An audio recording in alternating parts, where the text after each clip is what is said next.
I started working at Compassion Outreach Ministries through introduction of my wife and Jeffrey Tabor a couple of years ago when the Men's Center opened. And I started, what did I start? The beginning? Way after me. Yeah.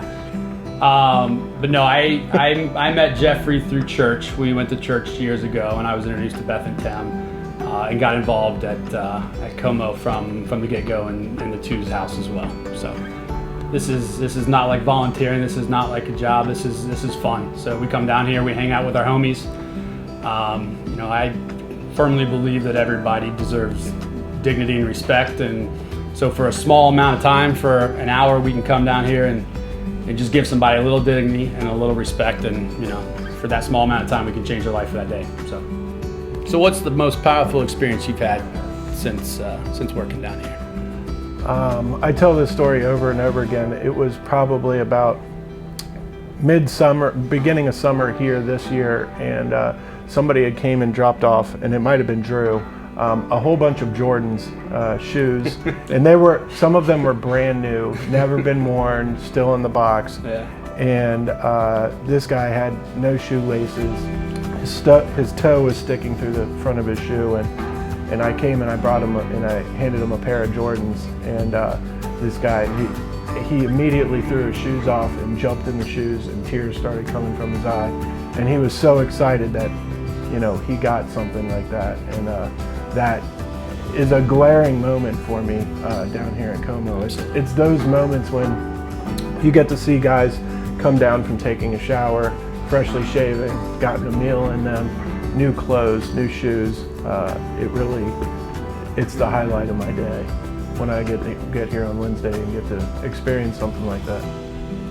Drew, what about you? Yeah.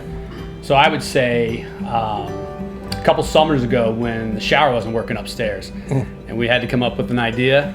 So we spent about $15 at Home Depot with a garden hose and a spray, and we made the outdoor shower. And as crazy as that sounds, you wouldn't know how happy the guys were. Yeah. They were able to get a shower. They were able to wash their hair. They literally felt like new men, with ice cold water coming out of a spigot. Ice cold water. Shampoo and a fresh pair of underwear and a new pair of shorts and a t-shirt, and boy, it changes their day. So absolutely. So the first thing that Jeffrey and I usually do when we get in on Sunday is we look at how many people were served on Wednesday and laugh, because we know that on Sunday we're probably going to double or triple that. But that's neither here nor there.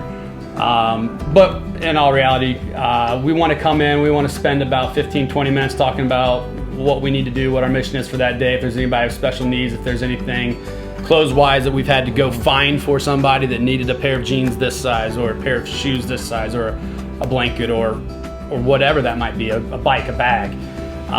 But we make sure we have that stuff ready to go, and we talk about the people that we're getting ready to impact specifically that day.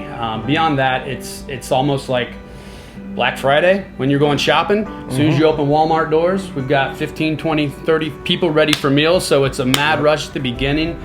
They know this place, they love this place, they expect this place, and that's really kind of an exciting thing for me, is that first 10 minutes when you really get that rush. So Jeffrey is the head man. He gets to call the remote, which is fair. But I will say that and Aaron wouldn't understand this because again, he's a Wednesday guy, but the coolest thing about Sundays is when we have 6 to 8 guys in here, regardless of the game, high-fiving, cheering, talking smack, usually recounting the Buckeyes' victory the day before as well. But it's really kind of an amazing time and a pretty cool thing for us to be able to do. So it's very organic. I mean, this place runs solely off of contributions and people supporting it. This is we don't sell anything. We don't make any money. Yeah. So the clothes and the supplies and the food and every single thing that comes out, this place can do more with $1 than any place I've ever met. Right. And so part of the fun that you and I have is seeing who can get more. So we both started doing like Facebook fundraisers and asking friends.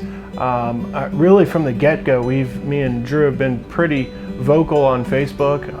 Jason tries, but he's not good enough at it. Not really. One day maybe he'll get there, but maybe. But no, it really started as like a passion, and then Drew kind of created this group text where he, between me, him, and Jason, and he kind of puts the cables on us and sort of instigates us to do better. All the while we sort of it turned into like poking fun at each other, and in reality, it's you know, we're all really just encouraging each other to do better and bring, you know, more resources to something that we're passionate about. Everything goes for the house. Everything goes for the organization.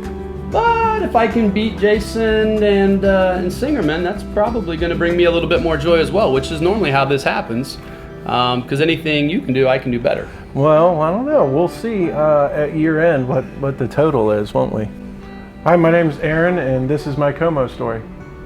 And my name is Drew Wine, and this is my C.O.M.O story.